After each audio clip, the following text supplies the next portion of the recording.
A poor actor from a small English town became the world's most famous writer. His name was William Shakespeare. He wrote about kings, ghosts, love, murder, fear, and hope. But much of his own life is still a mystery. How did this quiet man become immortal? Let us discover together. It was a quiet spring morning in Stratford upon Avon, 1564. The town was small, but full of life. There were narrow streets, wooden houses, and busy markets. People bought wool, leather, bread, and fresh meat. Horses moved slowly through the muddy roads. Church bells called families to prayer. In this simple place, William Shakespeare was born. His exact birthday is not fully known, but he was baptized on April 26, 1564. In those days, babies were baptized soon after birth. So many people believe he was born near April 23. His father was John Shakespeare. His mother was Mary Arden. They were not poor at first. They were respected in the town. John made gloves from soft leather. He also sold wool and other goods. Mary came from a farming family. She brought land and strong roots. William was their third child, but he was the first son to survive. That mattered deeply in those days. A son carried the family name forward. A son could inherit work, land, and hope. But England was not an easy place. Illness came quickly. Children often died young. Families prayed for each new morning. So William's life began with both love and danger. He was born into a world of words, but first he had to survive it. William grew up in a busy family home. There were smells of leather, wool, smoke, and bread. His father's workshop was close to daily life. Young William could watch hands at work. He could hear customers speak in many voices. Some were polite, some were angry, some were funny. A child who listens learns very early. And William listened. His mother, Mary, came from the countryside. Through her, William knew fields and farms. He knew birds, trees, flowers, and seasons. Later, these things filled his plays. Forests became places of danger and magic. Storms became signs of trouble. Gardens became places of love. But his childhood was not only gentle. England was full of fear. People feared sickness. People feared hunger. People feared punishment. The church shaped daily life. The law was hard. Death was never far away. When William was young, plague came to Stratford. Plague was a terrible disease. It could kill many people quickly. Many families lost children. Many doors became silent. But William survived. He survived when many did not. My friends, this matters, because later he wrote about life and death. He wrote about grief and laughter together. He wrote about fear and courage together. Maybe he learned early that life is fragile. Maybe he learned that joy must be held closely. A child remembers more than adults think, and William was watching everything. William probably went to the local grammar school. It was a strong school for boys. There he learned Latin. Latin was an old Roman language. It was difficult, but very important then. Boys read stories from ancient writers. They read about heroes, gods, wars, and choices. They learned how speeches could move people. They learned how words could change a room. School was strict. Teachers could be hard. Mistakes were punished. But something powerful happened there. William met language. Not just simple speech. Not just words for buying bread. He met words with music inside them. He heard how one sentence could carry sorrow. He saw how one speech could show a soul. This was his hidden gift. William could notice people. He could hear the shape of their thoughts. He could take a king and make him human. He could take a fool and make him wise. He could take love and make it dangerous. He could take death and make it speak. But his gift was not magic. It grew slowly. He watched. He listened. He remembered. Some people are strong with swords. Some people are strong with money. William was strong with attention. He saw small things, a face changing, a voice breaking, a silence after bad news. And one day, Those small things became theatre. As William grew older, his family changed. His father began to lose money. John Shakespeare had once been important. He served in town government. People respected him. But then his name began to disappear. He stopped attending some public meetings. He had debts. He had legal troubles. The family's position became weaker.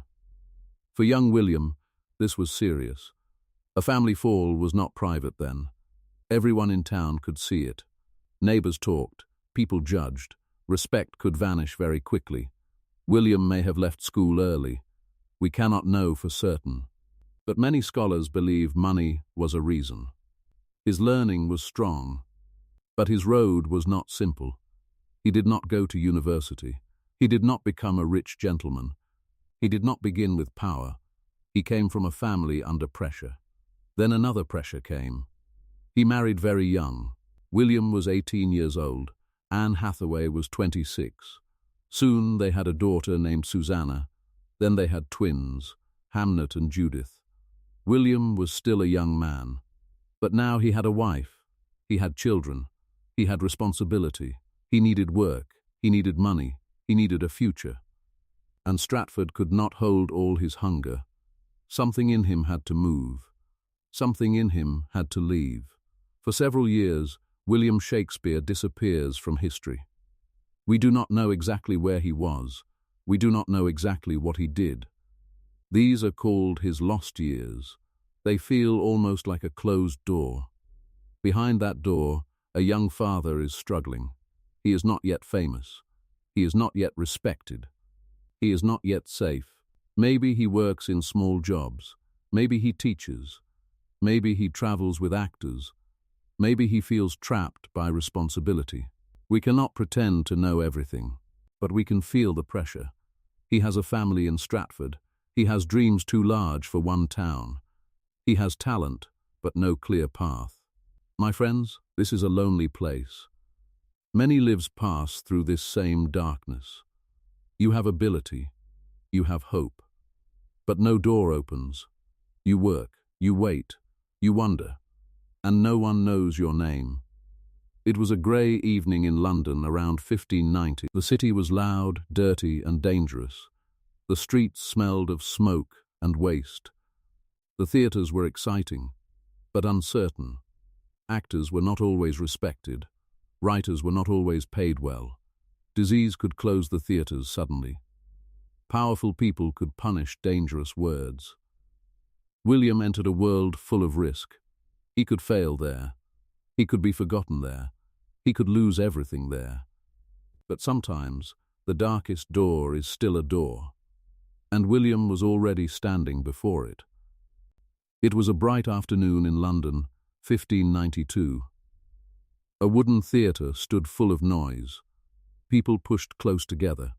Some stood near the stage. Some sat above in better seats. The air smelled of sweat, ale, and rain. Outside, London was rough and restless. Inside, words were about to become fire. William was still young. He was not the greatest name yet. Other writers looked down on him. Some had university learning. Some thought he was only an actor. One famous writer even mocked him. He called William an upstart crow. A crow is a black bird. The insult meant something cruel. It meant William was copying better men. It meant he did not belong. Imagine William hearing those words. Maybe his face stayed calm. Maybe his hands tightened. Maybe he said nothing. But inside, something changed. The stage waited. The crowd shouted. The actors stepped forward. Then the first lines began. Not quiet lines, not weak lines. Words with blood inside them. Words about power. Words about guilt. Words about love and death. The crowd slowly changed. A noisy room became silent. Faces lifted. Men stopped drinking. Women leaned forward. Even the rude voices faded. William watched from the side. He could feel it. His words were holding them, not with chains, with feeling. A king spoke. A fool answered. A lover suffered. A murderer feared his own heart. And the people believed it. They were poor and rich together. They were dirty and elegant together. For one moment, all listened. This was the surprise. William did not need noble blood. He did not need university walls. He did not need permission. He had the human heart. And he knew how to open it. That day, the insult lost power. The crow had found his voice. And London began to listen. After this, William rose quickly. His plays filled London's theatres. People came for laughter. They came for fear. They came for love. They came to see themselves. This was William's great power. He did not write only for kings. He wrote for workers, soldiers, lovers, and fools. He wrote for people with broken hearts. He wrote for people hiding secrets. He wrote for people hungry for joy. His company became very successful. It was called the Lord Chamberlain's Men. Later, it became the King's Men. That meant royal support. Royal support meant safety and honor. William was not only a writer now, he was also an actor. He was also a business owner. This made him different. He understood the stage from inside. He knew what actors needed. He knew what crowds loved. He knew when silence was stronger than speech. It was a warm afternoon in London, 1599. A new theatre opened near the River Thames. Its name was the Globe. Round, wooden, bright, and full of life. Here, William's words found a home. On that stage, history became human. Julius Caesar walked again. Hamlet held a skull and questioned life. Falstaff laughed with a huge, hungry heart. The Globe was not just a building. It was a living world. And William stood at its center. At the height of his career, William Shakespeare became unavoidable. London did not just know him. London waited for him. New plays were events. People wanted his next story. They wanted his next king. They wanted his next joke. They wanted his next wound. He wrote comedies full of confusion. He wrote histories full of power. He wrote tragedies full of darkness. And then came the deepest plays. Hamlet, Othello, King Lear, Macbeth. These were not simple stories. They were mirrors. A mirror shows your face. William's plays showed the soul. Hamlet was a young man trapped by thought. Othello was a strong man destroyed by jealousy. Lear was an old king broken by pride. Macbeth was a brave soldier poisoned by ambition. Ambition means a strong hunger for power. Each person felt real. Each mistake felt possible. That is why the plays survived. They did not belong only to old England. They belonged to every human heart. It was a quiet night in London, around 1606. Perhaps Macbeth was being performed. The stage was dark. A king was dead. A guilty man heard knocking. Knock, knock, knock. The sound was simple, but it carried terror. The audience could feel his fear. They could feel his soul shaking. William understood something rare. The scariest place is not a castle. It is the human mind. He had reached the top. But not through beauty alone. He reached it through truth. He showed love and hate together. He showed courage and cowardice together. He showed laughter beside death. He showed greatness beside weakness. And still people came. Still they listened. Still they remembered. The small boy from Stratford had become England's greatest voice. But even at the top, life was waiting. And life does not spare famous men. William's success did not protect his heart. Behind the famous name, there was pain. The deepest pain was family pain. His only son, Hamnet, died in 1596. Hamnet was only 11 years old. William was in London. His family was in Stratford. We do not know where William stood that day. We do not know who told him. But we know the loss was real. A father lost his son. A family lost its future. A home lost a child's voice. In those days, death came often. But common pain is still pain. No number can make grief smaller. Some people wonder about Hamlet. The name sounds close to Hamnet. We cannot prove a direct connection. But we can feel the shadow. A father writes about a son. A son speaks to a dead father. A stage becomes a place for grief. William kept working. He kept writing. He kept returning to Stratford. Over time, his plays grew darker. They asked harder questions. What is a person? What is love? What is death? What remains after loss? Later, William became wealthy. He bought a large house in Stratford. Its name was New Place. This was a sign of success. The son of a struggling family had risen. But he did not become only rich. He became changed. Loss had entered his art. And after loss enters art, nothing sounds the same. William Shakespeare died in Stratford in 1616. He was about 52 years old. That may sound young today. But in his time, life was often shorter. He left behind plays, poems, and questions. Many of his plays were not printed first. They lived on stage. They lived in actors' mouths. They lived in the crowd's memory. After his death, his friends helped save them. In 1623, they printed a great book. It is called the First Folio. A folio is a large printed book. Without it, many plays might be lost. Think about that, my friends. Macbeth could have disappeared. Julius Caesar could have disappeared. The Tempest could have disappeared. But his friends remembered him. They gathered the words. They protected the flame. Today, Shakespeare is performed everywhere. His plays live in many languages. Actors still speak his lines. Students still meet his characters. Writers still learn from his stories. He changed English forever. He gave the language new power. He showed that words can cross centuries. A century means 100 years. William died long ago, but his voice did not die. It still walks on stages. It still waits inside books. It still speaks when someone listens. Why do we still remember William Shakespeare? Because he understood people. Not only rich people, not only educated people, not only brave people.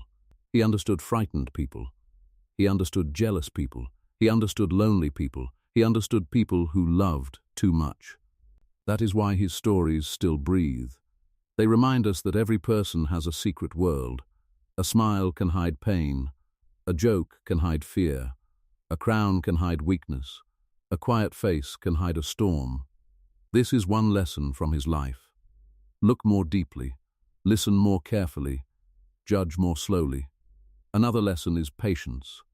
William did not begin as a legend. He began as a boy in a small town. He worked inside noise, doubt, and danger. He needed time. He needed courage. He needed practice. And maybe this is the deepest lesson. Your small beginning is not your final story. A simple room can hold a great dream. A quiet person can carry a strong voice. A difficult season can become your teacher. William turned human pain into living words, and that is why his story still reaches us. William Shakespeare used language to reach people. He used words to show love, fear, hope, and sorrow. He used words to bring strangers together. In a theater, many people became one audience. Rich people listened. Poor people listened. Young people listened. Old people listened. That is the power of language. And today, my friends, you are learning this power too. You are learning English. Maybe some words feel difficult. Maybe some sentences move too fast. Maybe you feel unsure sometimes. But you are still here. You are still listening. You are still growing. Every story gives you something. Every new word opens a small door. Every sentence you understand is a quiet victory. William built a world with words. You are building yourself with words.